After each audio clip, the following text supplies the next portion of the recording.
I'm Tabitha Soren with MTV News. The exhilarating new wave bands of the late 1970s have sparked a revival of that song and synth-oriented form, and few bands put a more convincing original spin on it than the Rentals, an appropriately nerdly group fronted by Weezer bassist Matt Sharp, who may soon find this successful sideline taking up all of his time. You don't hardly get to hear vintage Moog synthesizers anymore, and rarely have they been so enjoyably deployed.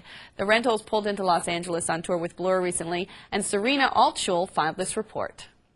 Friends of me, friends of me.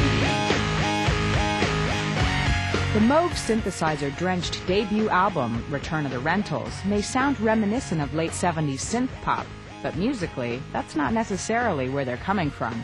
Matt hates my influences, so I can't tell. Duran. I was into all the hard rock, when I was young. She knows all the Rush lyrics. Yeah, but I know more of them, though. Rod does know more Rush lyrics than I do. You go up to which record? Moving Pictures. No. Huh? Power Windows was the last one that I had.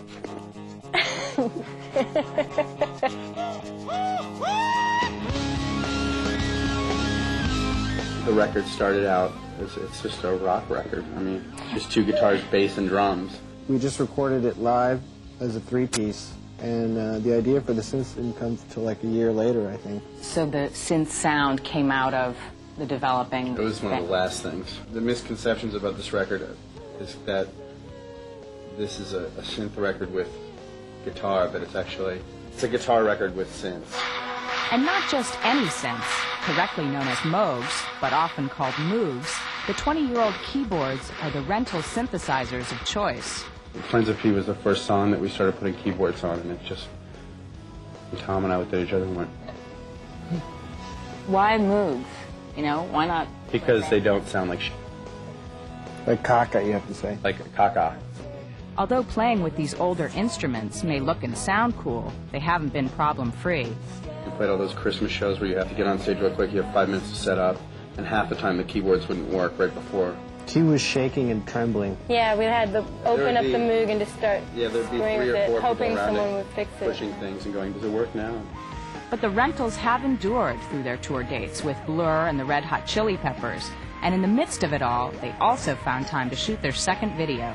Yeah. It was fun. That's killer. I got to drive cars and almost wreck cars. And I heard that one of you jumped out of a helicopter. Okay.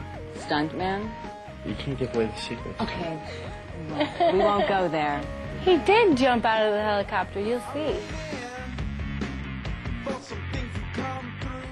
The video for Waiting was shot by Roman Coppola, the son of director Francis Ford Coppola. As for the Rentals, they're planning another tour in April and will also be contributing a track to an upcoming tribute album to synth rock pioneer Gary Newman, which will also feature contributions from such Newman fans as Perry Farrell and even original new wave veterans Devo.